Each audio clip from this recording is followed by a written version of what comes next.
Welcome to The Nation Wants No More, the podcast that gives hysterical news the send-off it deserves. I'm Anjana Menon. Each week I take the news, real, ridiculous, or just plain noisy, and give it a gentle twist of satire. If you've ever screamed into a cushion after watching the headlines, this one's for you. Quick, sharp, and slightly unhinged, because really, the nation has had enough. I just don't get the Israelis and their fireworks obsession. It's like their summer hobby is testing their entire arsenal just so nobody else gets a peaceful holiday. Economy class peasants like us, who paid peak prices, are stuck with their mile-high fireworks display. Guess we can't get enough of it on TV already. If you've done a 9-hour haul from India to Europe, you know an extra 2 hours is Guantanamo-grade torture. And if you're wedged between an uncle hell-bent on finishing the plane's whiskey to recoup his fare and a kid playing video games with his eyeballs for 6 hours, that's hell on wings. And that's when you ask for food you don't need, and as luck would have it, get handed a bread roll you can't eat. While trying to tear into this thing, avoiding the drunk uncle itching to drop a bad joke, there are fireworks in the sky. At 30,000 feet, you guessed it. Middle East, according to the flight path. The last time I saw the skies light up like this was in Bengaluru, after their team won the IPL. Nothing screams relaxing journey more than flying over a conflict zone than hearing the pilot's cheery voice announce a 2-hour delay due to too many no-fly zones. This is when the captain says, "Enjoy the view," and 230 passengers squint out of the windows, trying to channel Israel's legendary laser-sharp vision.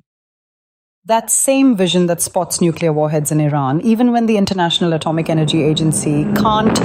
But hey, why let pesky facts get in the way of a solid bombing run? I mean, who needs evidence when a backyard barbecue can totally pass for a missile drill?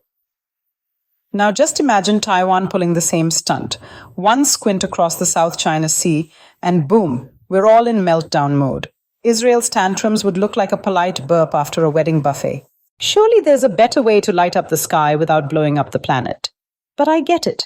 Maybe it's because Israel doesn't have full-on celebrations like we do. If only they had Diwali. If only they had a Punjabi Bagh in Tel Aviv where, after a few patiala pegs, people tie firecrackers to their shoelaces, light them up, and hop like a goat in a disco. Fun for the family, great cardio, and far more wholesome. Honestly, our Punjabi fireworks would make Israel's missile theatrics look like a sparkler that gave up halfway. And Delhi's air during Diwali? One deep breath and your missile habit will have to wait until your asthmatic fits die out, which is almost never. So while these thoughts zipped through my head, I figured a little news might calm the nerves.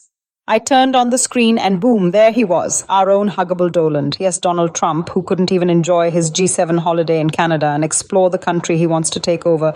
The poor guy bailed mid-cocktail, just as the other leaders were settling in for another weekend of overcooked salmon and undercooked diplomacy. You know the drill. Grand statements, zero action. Trump decided to seize the slack and dropped out in a hurry. He declared he had strategic priorities while Iran and Israel were going at it right below our flight path. You have no idea why I'm going back to Washington. It has nothing to do with the ceasefire. It's much bigger than that.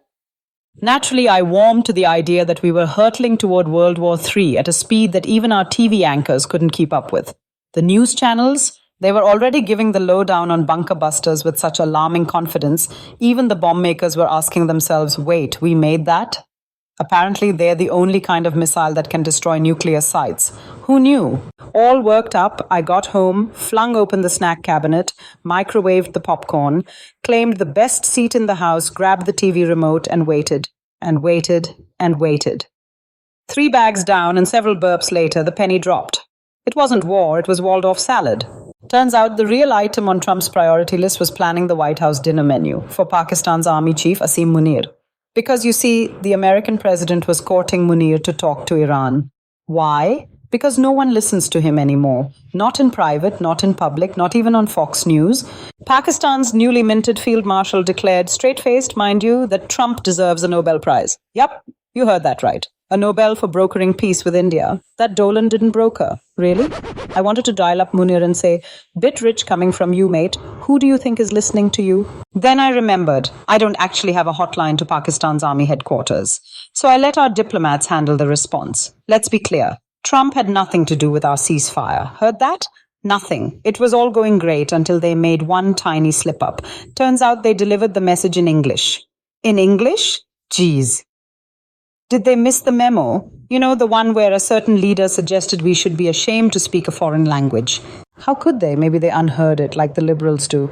The kind who think in English, moan in English, and swear we still need English for the really important stuff, like calling out the American president. We even sent our only walking, talking Oxford English dictionary abroad to diss Pakistan.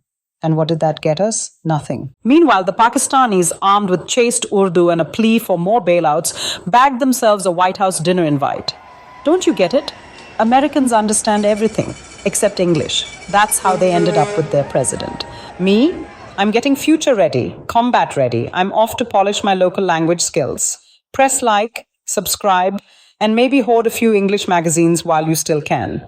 They may soon be collector's items, or better yet, tradable for a business class ticket. Be prepared. Your flights aren't getting shorter anytime soon.